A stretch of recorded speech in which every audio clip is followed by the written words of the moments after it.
So, good evening, ladies. So, tonight I will be sharing with you not my journey towards the crown, because I've said that story about a million times already, but more about the journey towards forging friendships in pageantry, a space that can be seen as competitive, na hindi mo iisipin na may mga nabubuo ba talagang pagkakaibigan dito na totoo. But that's what we're going to talk about today. And that's what I'll be sharing with you. The friendships that I made throughout the years. As all of you know, or probably know, I joined Binibining Pilipinas 3 times, 3 consecutive years. So I met a lot of girls. Some of them also were repeaters like me. And each year was a different experience, but I've made friends in all of those 3 years, and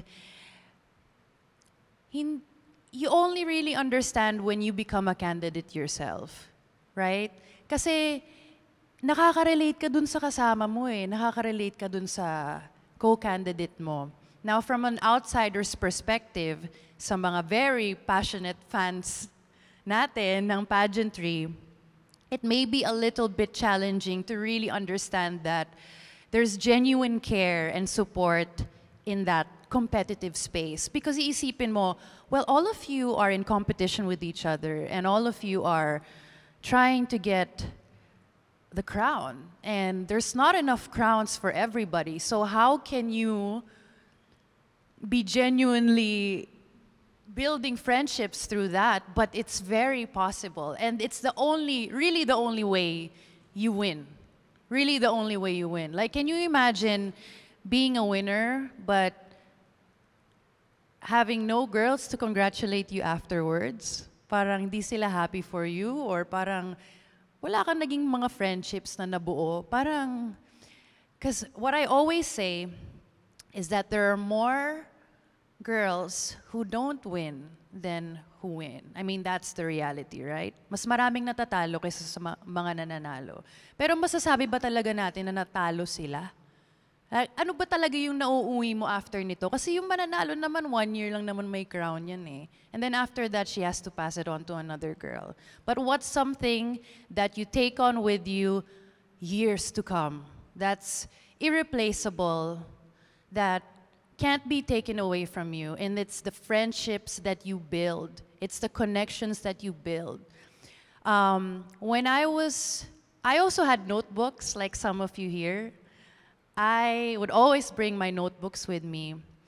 And meron akong ready na sagot kung sakaling tanungin sa akin sa final night, if you were to win the crown tonight, what would be your message to your co-candidates who didn't make it?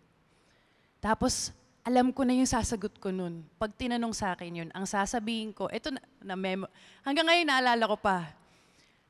Ang sagot ko, kung sakaling yun ang itanong sa akin, my message would be, I want everybody's phone number. I want to keep in touch. I want to know their names. I want to know everybody by name. I want to know their numbers. I want to know how to reach out to them, how to contact them. Because when all of this is done, I want to be able to have these friendships with me. Kasi it's lonely at the top. It is lonely at the top. And you know what? Even if you don't win, that piece of paper with everybody's number in it is still the best. Sige, kukwento ko na lang din kung ano yung mga naging experiences ko. Sorry, I have a guide here. Co-candidates who became my closest friends. Usually, unang-una, magiging ka-close mo yung kapareho mo ng humor. Yung pareho kayo ng mga pinagtatawa ng mga memes.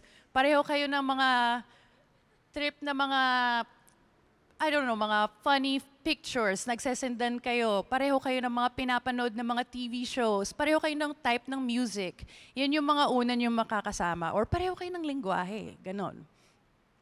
You will gravitate towards those girls. So yun yung mga una kong naging kaibigan, yung kasing kengkoy ko, kasing baliw ko. Yun yung mga una mong magiging friends.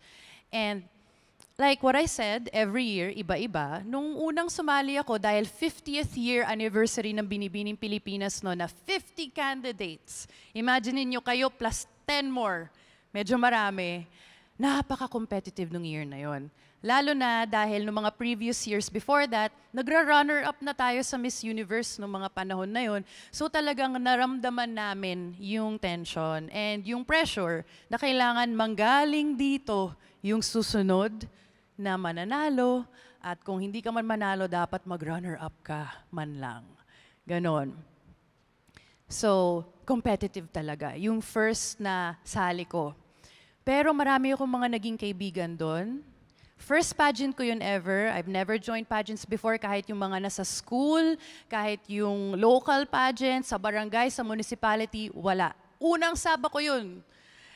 And I remember, first day of screening, na-overwhelm ako kasi hindi ko alam na kailangan ko palang tumayo ng ganong katagal, ng naka-heels, hindi ka pa sanay, kulang pa yung training mo, medyo mahina pa yung stamina mo. Tas gutom ka pa. So, nag-uumpisa pa lang ako nung time na yon at hindi ko talaga makakalimutan na dahil nga nag-uumpisa pa lang ako noon at wala pa naman akong budget talaga, sobrang limited lang talaga nung pera ko, nung budget ko. And hindi ko rin napaghandaan o na-expect na mahaba pala ang mga screening process, so wala akong dalang pagkain.